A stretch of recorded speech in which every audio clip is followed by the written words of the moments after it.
welcome to Chai Chat with Lavina.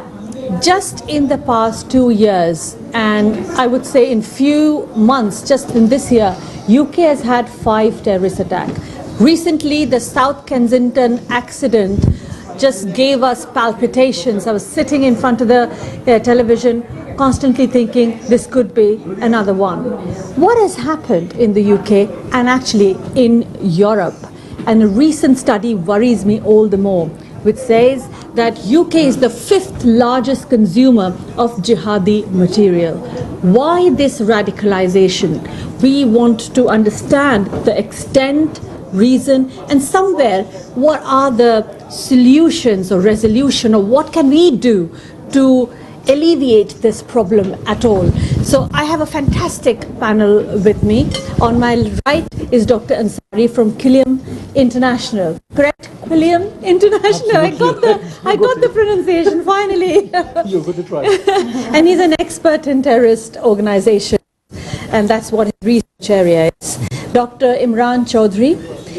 He comes from Center for Policy, Promotion and Prevention, and works in the same field, and he brings to the table a lot of knowledge of families dealing with it in some way or the other. Yes. So very, very important. On my far right is Dr. Joseph Downing from LSE, who specializes in French Muslims. Very important. This is where it started, and that was Charlie Hebdo was my first coverage as well. And Simona Vittorini,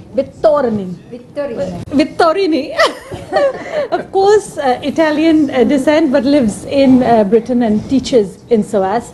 And our Annadata, General Manager of Gaylord's, is a fantastic restaurant I always come to, and for our 150th, we've come to you again. Thank you very much. Samir Berry. So thank you all for joining us.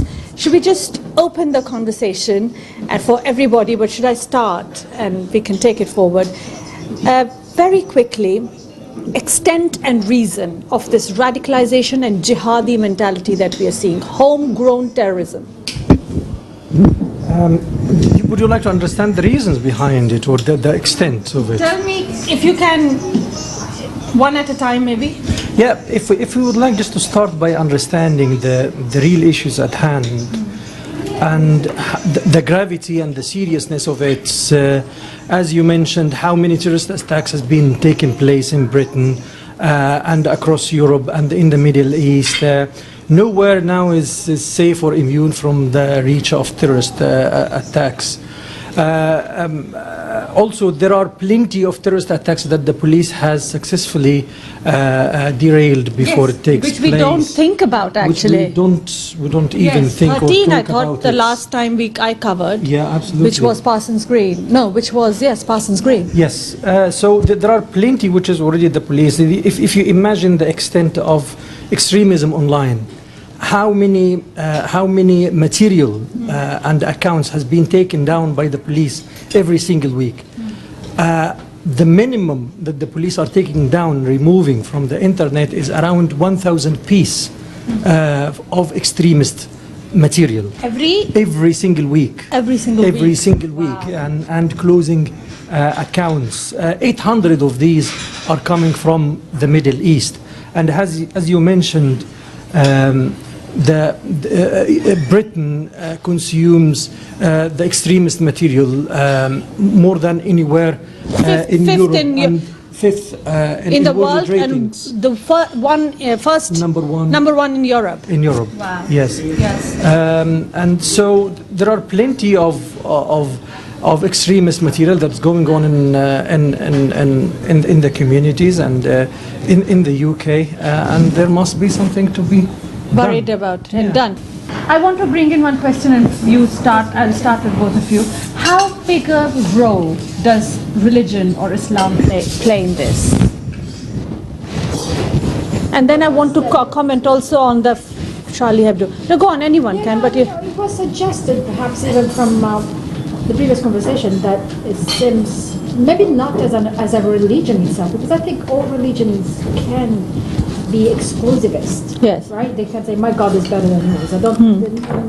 I'm from a Catholic country, and I think Catholicism has been doing this kind of discourse as well. So, but maybe it was just because that there are some, I don't know, I think religion becomes politicized, and this is where I think the problem starts. Can I answer that? Yes, please. From our birth, we are taught religion you have to follow, and you have to follow it blindly. So you are basically trained from the birth, the moment you understand by your parents and your relatives and peer that religion is most important thing in your life. Like different religions, you have different eating habits. You have to go to either a mosque or to a temple or to a church. It is all in the religion. By the time you are at the age of 10, 11, 12, it is embedded into your brain that I have to follow whatever religion tells me. Now the people who want to, so it is there. It's become part of your blood. It's simple thing. As a Muslim, I won't eat pork. As a Hindu, I won't eat beef. I will have a fast on this day. I will have this. I will not do that. Those all rules have been defined. One thing that when I covered Charlie Hebdo, I walked the 18th and 19th arrondissement of Paris, and I sensed that there is more coming. And why? Because I felt there was. In France, you are French first, and then you are anything else. And under that, a lot of those people felt a sense of identity crisis. And in the UK, we let everyone be what they are. Oh, really? But then these. I thought there were two schools of thought or integration policy. French different to UK, but we both have suffered. What is then? The interesting thing about the French case is that the government views you as French first, or not just French first, but French and nothing else. Yes. However, if you're not white, then French society doesn't let you become French. So you're caught in this position where it doesn't matter how hard you try, even if you're not Muslim, if you're black, you're still a second-class citizen effectively in that country.